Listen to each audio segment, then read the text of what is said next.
ಹೆಚ್ಚಾಯಿತು ಕೋವಿಡ್ ಭೀತಿ. ನಿನ್ನೆ ರಾಜ್ಯದಲ್ಲಿ 17 ಮಂದಿಗೆ ಕೊರೋನಾ ವೈರಸ್ ವಕ್ಕರಿಸಿದೆ. ಕೊರೋನಾ ಸಕ್ರಿಯ ಪ್ರಕರಣಗಳು 253ಕ್ಕೆ ಏರಿಕೆ ಆಗಿರೋದು. ಅಲ್ಲೊಂದು ಇಲ್ಲೊಂದು ಪ್ರಕರಣಗಳಿದ್ದಿದ್ದು ಈಗ 253ಕ್ಕೆ ಏರಿಕೆ ಆಗಿದೆ. ಇಡೀ ದೇಶದಲ್ಲೇ 257 ಪ್ರಕರಣಗಳು ಅಂತಾಯಿತು. ಪ್ರಾರಂಭದಲ್ಲಿ ಹಾಂಗ್ಕಾಂಗ್ ಇರಬಹುದು, ಚೀನಾ, ಥೈಲ್ಯಾಂಡ್ ಇಲ್ಲಿ ಹೆಚ್ಚಾಗಿ ಪ್ರಕರಣಗಳು ಕಾಣಿಸ್ಕೊಳ್ತಾ ಇತ್ತು. ನೋಡಿ, ಈಗ ನಮ್ಮ ರಾಜ್ಯದಲ್ಲಿ 253 ಪ್ರಕರಣಗಳು ದಾಖಲಾಗಿವೆ. ಮುಂಜಾಗ್ರತಾ ಕ್ರಮವಾಗಿ ಸರ್ಕಾರದಿಂದ ಈಗ ಮಹತ್ವದ ಸೂಚನೆಯನ್ನ ಕೊಡಲಾಗಿದೆ. ಅದರಲ್ಲೂ ಕೂಡ ಶಾಲೆಗಳ ಆರಂಭ ಆಗ್ತಾ ಇರೋದ್ರಿಂದ ವಿಶೇಷ ಮಾರ್ಗಸೂಚಿಯನ್ನ ಬಿಡುಗಡೆ ಮಾಡಲಾಗಿದೆ. ಮಕ್ಕಳ ಹಿತದೃಷ್ಟಿಯಿಂದ ಈ ಮಾರ್ಗಸೂಚಿ ಬಿಡುಗಡೆ ಆಗಿದೆ. ಹಾಗಾದ್ರೆ ಏನ್ ಮಾಡಬೇಕು, ಪೋಷಕರು ಏನ್ ಮಾಡಬೇಕು, ಮಕ್ಕಳನ್ನ ಹೇಗೆ ತಯಾರಿ ಮಾಡಿ ಕಳಿಸ್ಬೇಕು ಶಾಲೆಗೆ ಹೋಗುವಂತ ಸಂದರ್ಭದಲ್ಲಿ ನೋಡೋದಾದ್ರೆ, ಮಕ್ಕಳಲ್ಲಿ ಏನಾದರೂ ಜ್ವರ, ಶೀತ, ಕೆಮ್ಮು ಈ ರೀತಿ ಲಕ್ಷಣಗಳು ಇತ್ತು ಅಂದ್ರೆ ಶಾಲೆ ಕಳಿಸೋದಕ್ಕೆ ಹೋಗಬೇಡಿ. ಮನೆಯಲ್ಲೇ ಅವರನ್ನ ಬೆಚ್ಚಗಿಡಿ. ಜೊತೆಗೆ ಆದಷ್ಟು ಅವರನ್ನ ಶುಚಿತ್ವವನ್ನ ಕಾಪಾಡ್ಕೊಳ್ಳಿ, ಸ್ಯಾನಿಟೈಸ್ ಮಾಡ್ತಾ ಇರಿ, ಅವರಿಗೆ ಚಿಕಿತ್ಸೆ ಕೊಡಿಸಿ, ಪೂರ್ತಿಯಾಗಿ ಹುಷಾರಾದ್ಮೇಲೆ ಶಾಲೆಗೆ ಕಳುಹಿಸಿ. ವೈದ್ಯರ ಸಲಹೆಯಂತೆಯೇ ಚಿಕಿತ್ಸೆ ಮಾಡಬೇಕಾಗುತ್ತೆ, ಆರೈಕೆ ಮಾಡಬೇಕಾಗುತ್ತೆ. ನೀವೇ ಮನೆಯಲ್ಲಿರುವಂಥ ಯಾವುದೋ ಒಂದು ಟ್ಯಾಬ್ಲೆಟ್ ಕೊಡ್ತೀವಿ, ಹುಷಾರು ಮಾಡ್ತೀವಿ ಅಂತ ಹೋಗೋದಕ್ಕೆ ಹೋಗಬೇಡಿ. ವೈದ್ಯರ ಸಲಹೆ ಪಡ್ಕೊಂಡೇ ಅವರಿಗೆ ಚಿಕಿತ್ಸೆಯನ್ನು ಕೊಡಿ. ಇನ್ನು ಗುಣಮುಖ ಆಗೋವರೆಗೂ ಕೂಡ ನೀವು ಶಾಲೆಗೆ ಕಳಿಸ್ತೇ ಇದ್ರೂ ನಡೆಯುತ್ತೆ. ಶಾಲೆಯಲ್ಲಿರುವಂಥ ವೇಳೆ ಜ್ವರ, ಕೆಮ್ಮು, ನೆಗಡಿ ಏನಾದರೂ ಕಾಣಿಸ್ಕೊಳ್ತು ಅಂತ ಅಂದರೆ ತಕ್ಷಣವೇ ಶಿಕ್ಷಕರು ಪೋಷಕರಿಗೆ ಮಾಹಿತಿಯನ್ನು ಕೊಟ್ಟು ಅವರನ್ನು ಮನೆಗೆ ಕಳಿಸ್ಕೊಡ್ಬೇಕು. ಇನ್ನು ಶಾಲಾ ಶಿಕ್ಷಕರು ಅಥವಾ ಬೋಧಕ ಸಿಬ್ಬಂದಿಯಲ್ಲಿ ಏನಾದರೂ ಈ ರೀತಿ ಲಕ್ಷಣ ಕಾಣಿಸ್ಕೊಳ್ತು ಅಂದರೆ ಕೂಡ ಈ ಮಾರ್ಗಸೂಚಿಯನ್ನು ಫಾಲೋ ಮಾಡಬೇಕಾಗತ್ತೆ. ಅವರು ಕೂಡ ಅಂದರೆ ಶೀತ, ಜ್ವರ ಯಥೇಚ್ಛವಾಗಿತ್ತು, ತಡ್ಕೊಳ್ಳೋದಕ್ಕಾಗಲ್ಲ, ಒಬ್ಬರಿಂದ ಮತ್ತೊಬ್ಬರಿಗೆ ಹರಡುತ್ತೆ ಅಂದರೆ ಅವರು ಕೂಡ ಮನೇಲಿರೋದು ಸೂಕ್ತ. ಯಾಕೆಂದರೆ ಶಾಲೆಗೆ ಬಂದು ಏನು ಮಾಡ್ತಾರೆ, ಮತ್ತೊಬ್ಬರಿಗೆ ಹರಡುತ್ತೆ, ಅದು ಅಷ್ಟೇ.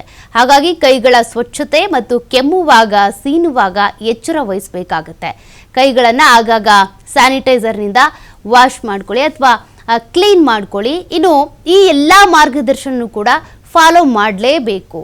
ಮಾಡಿಲ್ಲ ಅಂತಂದರೆ ಬರೀ ಕೊರೋನಾ ವೈರಸ್ ಮಾತ್ರ ಅಲ್ಲ, ಬೇರೆ ಬೇರೆ ಸಾಂಕ್ರಾಮಿಕ ರೋಗಗಳು ಕೂಡ ಹರಡುವಂಥ ಭೀತಿ ಇರುತ್ತೆ. ಹಾಗಾಗಿ 253 ಪ್ರಕರಣಗಳೀಗ ಕಂಡು ಬಂದಿರೋದ್ರಿಂದ ಇವೆಲ್ಲ ಎಚ್ಚರಿಕೆಗಳನ್ನು ಕೂಡ ನೀವು ಫಾಲೋ ಮಾಡಲೇಬೇಕು. ಮತ್ತಷ್ಟು ಡೀಟೇಲ್ಸ್ ಕೊಡ್ತಾರೆ ಪ್ರತಿನಿಧಿ ಗಣೇಶ್.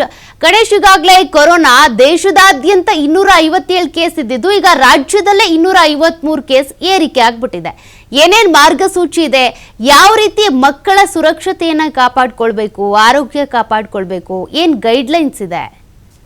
ಸೌಖ್ಯ ಮುಖ್ಯವಾಗಿ ದೇಶದಲ್ಲಿ ಕೊರೋನಾ ಸೋಂಕಿತರ ಪ್ರಮಾಣ ಏರಿಕೆ ಆಗ್ತಾ ಇದೆ. ಆದ್ರೆ ನಿನ್ನೆ ವರದಿ ಪ್ರಕಾರ ರಾಜ್ಯದಲ್ಲಿ ಕೊರೋನಾ ಸೋಂಕಿತರ ಪ್ರಮಾಣ ತುಂಬಾ ಇಳಿಕೆ ಕಂಡಿರುವಂತದ್ದು. ಈಗಾಗಲೇ ರಾಜ್ಯದಲ್ಲಿ 4 ಸಾವಾಗಿರುವಂತದ್ದು. ವೈಟ್ ಫೀಲ್ಡ್ ನಲ್ಲಿ ವಯೋವೃದ್ಧರೊಬ್ರು, ಬೆಳಗಾವಿಯಲ್ಲಿ ಒಬ್ರು, ಹೀಗೆ ಮೈಸೂರಿನಲ್ಲಿ ಒಬ್ರು, 4 ಮಂದಿ ಈಗಾಗಲೇ ಒಂದು ಬಹುಅಂಗಾಂಗ ವೈಫಲ್ಯ ಜೊತೆಗೆ ಕೊರೋನಾ ಸೋಂಕು ಹರಡಿದ ಹಿನ್ನೆಲೆಯಲ್ಲಿ ಸಾವನ್ನಪ್ಪಿರುವಂತದ್ದು. ಆದ್ರೆ ವಯೋಸಹಜ ವ್ಯಕ್ತಿಗಳಲ್ಲಿ, ಮಕ್ಕಳಲ್ಲಿ ಇನ್ನೂ ಕೂಡ ಆ ತರದ ಪಾಸಿಟಿವ್ ಕೇಸ್ಗಳು ಕಂಡು ಬಂದಿಲ್ಲ.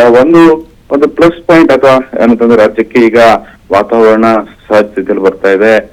ರಾಜ್ಯದ ಎಲ್ಲ ಕಡೆ ಯೆಲ್ಲೋ ಅಲರ್ಟ್ ಕೂಡ ಬರ್ತಾ ಇದೆ. ಹಾಗೇನೆ ಸಾಂಕ್ರಾಮಿಕ ರೋಗಗಳ ಹರಡುವಿಕೆಯ ಪ್ರಮಾಣ ಸ್ವಲ್ಪ ಇಳಿಕೆ ಆಗಿರುವಂತದ್ದು. ಈಗಾಗಲೇ ನಿನ್ನೆ ಒಂದು ದಿನದ ಮಟ್ಟಿಗೆ ಕೇವಲ 17 ಕೇಸ್ ಆಗಿರುವಂತದ್ದು. ಮೊನ್ನೆ ಹಾಗೇನೆ ಮತ್ತೆ ಕಳೆದ ಒಂದು ವಾರದಲ್ಲಿ ನಾವು ಹೋಲಿಕೆಯನ್ನ ಮಾಡಿದ್ರೆ ನಿನ್ನೆ ಶೇಕಡವಾರು 6% ಮಾತ್ರ ಸೋಂಕಿತರ ಪ್ರಮಾಣ ರಾಜ್ಯದಲ್ಲಿ ಇರುವಂತದ್ದು. ಬೆಂಗಳೂರಲ್ಲೂ ಕೂಡ ಕೇವಲ 2.7 ಶೇಕಡವಾರು ಇರುವಂತದ್ದು. ಒಟ್ಟಾರೆ ಕಳೆದ 15 ದಿನಗಳಿಂದ, ಯಾಕಂದ್ರೆ ಕೊರೋನಾ ಸ್ಪ್ರೆಡ್ ಆಗ್ತಾ ಇದೆ ಅನ್ನುವಂತಹ ಮಾಹಿತಿ ಆಧಾರದ ಮೇಲೆ ರಾಜ್ಯ ಆರೋಗ್ಯ ಇಲಾಖೆ ಕೋವಿಡ್ ಟೆಸ್ಟ್ ಅನ್ನು ಮಾಡ್ಲಿಕ್ಕೆ ಆರಂಭವನ್ನು ಮಾಡ್ತು. ಹಾಗಾಗಿ ಅದೆಲ್ಲವರ ಅಂಕಿಅಂಶಗಳನ್ನು ನೋಡಿದ್ರೆ 253 ಆಗುತ್ತೆ. ಹಾಗೇನೆ ಈಗ ಹೋಮ್ ಐಸೋಲೇಷನ್ ಅಲ್ಲಿ ಇದ್ದವರ ಪ್ರಮಾಣ ಕೂಡ ಅಂದ್ರೆ ಅವರು ಕೂಡ ಗುಣಮುಖರಾಗಿರುವಂತದ್ದು. ಕೇವಲ 250 ಕೇಸ್ಗಳಿರುವಂತದ್ದು. ಒಟ್ಟಾರೆ ಏನಂತಂದ್ರೆ ರಾಜ್ಯ ಹಾಗೂ ಬೆಂಗಳೂರಿನಲ್ಲಿ ಕೋವಿಡ್ ಸೋಂಕಿತರ ಪ್ರಮಾಣ ಗಣನೀಯ ಪ್ರಮಾಣದಲ್ಲಿ ಇಳಿಕೆ ಕಂಡು ಬರ್ತಾ ಇರುವಂತದ್ದು.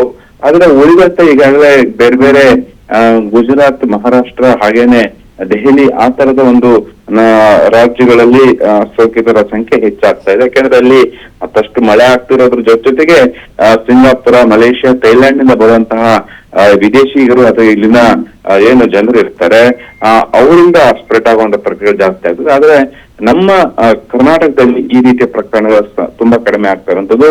ಮುಖ್ಯವಾಗಿ ಏರ್ಪೋರ್ಟ್ ನಲ್ಲಿ ಈಗಾಗಲೇ ಟೆಸ್ಟಿಂಗ್ ಪ್ರಕ್ರಿಯೆ ಆರಂಭ ಆಗಿದೆ. ಕಳೆದ 2-3 ದಿನಗಳಿಂದ ಯಾರ್ಯಾರು ಹೊರದೇಶಗಳಿಂದ ಬರ್ತಾರೋ ಅವರೆಲ್ಲರೂ ಕೂಡ ಕೋವಿಡ್ ಟೆಸ್ಟ್ ಮಾಡುವಂತ ಪ್ರಕ್ರಿಯೆಗಳಾಗ್ತಾ ಇದೆ. ಅವರ ಟ್ರಾವೆಲ್ ಹಿಸ್ಟ್ರಿಯನ್ನು ಕೂಡ ಗಂಭೀರವಾಗಿ ಆರೋಗ್ಯ ಇಲಾಖೆ ತೆಗೆದುಕೊಂಡಿರುವಂತ ಹಿನ್ನೆಲೆಯಲ್ಲಿ ಇದನ್ನ ಸ್ಪ್ರೆಡ್ ಆಗದ ರೀತಿಯಲ್ಲಿ ಎಲ್ಲಾ ರೀತಿಯ ಮುನ್ನೆಚ್ಚರಿಕೆ ಕ್ರಮವನ್ನ ಆರೋಗ್ಯ ಇಲಾಖೆ ತೆಗೆದುಕೊಳ್ತಾ ಇದೆ. ಅದ್ರ ಜೊತೆಗೆ ಈಗ ಶಾಲೆ ಆರಂಭ ಆಗಿದೆ. ಪ್ರಾಥಮಿಕ ಪ್ರೌಢಶಾಲೆ ಇರುವಂತದ್ದು ವಿದ್ಯಾರ್ಥಿಗಳು ಈ ಪ್ರಸಕ್ತ ವರ್ಷದ ಶಾಲೆಗಳಿಗೆ ಹೋಗ್ತಿದ್ದಾರೆ. ಇಂತಹ ಸಂದರ್ಭದಲ್ಲಿ ಶಿಕ್ಷಣ ಇಲಾಖೆ ಕೂಡ ಮತ್ತಷ್ಟು ಸುತ್ತೋಲೆಗಳನ್ನು ಹೊರಡಿಸಿರುವಂತದ್ದು. ಕೆಮ್ಮು, ಜ್ವರ, ನೆಗಡಿ ಈ ತರದ ಒಂದು ವೈರಲ್ ಫೀವರ್ ಇರುವಂತಹ ವಿದ್ಯಾರ್ಥಿಗಳಿಗೆ ಕಡ್ಡಾಯವಾಗಿ ರಜೆಯನ್ನ ನೀಡಿ ಅನ್ನುವಂಥದ್ದು. ಹಾಗೇನೆ ಸೋಷಿಯಲ್ ಡಿಸ್ಟೆನ್ಸ್ ಅನ್ನ ಶಾಲೆಯ ಕ್ಲಾಸ್ಗಳಲ್ಲಿ ಹಾಗೇನೆ ಶಾಲೆಯ ಆವರಣದಲ್ಲಿ ಮಾಡಬೇಕು. ಯಾಕೆಂದ್ರೆ ವಿದ್ಯಾರ್ಥಿಗಳಿಂದ ವಿದ್ಯಾರ್ಥಿಗಳಿಗೆ ಹರಡುವಂತ ಸಾಧ್ಯತೆಗಳಿರುತ್ತೆ. ಹಾಗಾಗಿ ಅದನ್ನ ತಡೆಯುವ ನಿಟ್ಟಿನಲ್ಲಿ ಶಾಲೆ ಆಡಳಿತ ಮಂಡಳಿ ಇದನ್ನ ಕಡ್ಡಾಯವಾಗಿ ಪಾಲಿಸಬೇಕು. ಹಾಗೇನೆ ಸ್ವಲ್ಪ ಅಂದ್ರೆ ಶಿಕ್ಷಕರಿಗೂ ಕೂಡ ಯಾವುದೇ ರೀತಿಯ ಜ್ವರ ಅಥವಾ ವೈರಲ್ ಫೀವರ್ ಇದ್ರೆ ಅಂತಹ ಶಿಕ್ಷಕರು ಕೂಡ ರಜೆಯನ್ನ ನೀಡಲೇಬೇಕು ಅನ್ನುವಂತಹ ಸೂಚನೆ ಈಗ ಶಿಕ್ಷಣ ಇಲಾಖೆಯಿಂದ ಬಂದಿರುವಂತ ಹಿನ್ನೆಲೆಯಲ್ಲಿ ಒಂದು ವೇಳೆ ಅನಿವಾರ್ಯತೆ ಬಂದ್ರೆ ಮಾಸ್ಕ್ ಗಳನ್ನು ಕೂಡ ನೀವು ವಿದ್ಯಾರ್ಥಿಗಳಿಗೆ ಹಾಗೂ ಶಿಕ್ಷಕರು ಬಳಕೆ ಮಾಡಬಹುದು ಅನ್ನುವಂತ ಒಂದು ಸೂಚನೆ ಇರುವಂತ ಹಿನ್ನೆಲೆಯಲ್ಲಿ ಎಲ್ಲ ಒಂದು ರೀತಿಯಲ್ಲಿ ಇದನ್ನ ಪಾಲನೆ ಮಾಡಿದ್ರೆ ಮುಂದಿನ ದಿನಗಳಲ್ಲಿ ಮತ್ತಷ್ಟು ಕೋವಿಡ್ ಸೋಂಕಿತರ ಪ್ರಮಾಣ ಗಣನೀಯ ಪ್ರಮಾಣದಲ್ಲಿ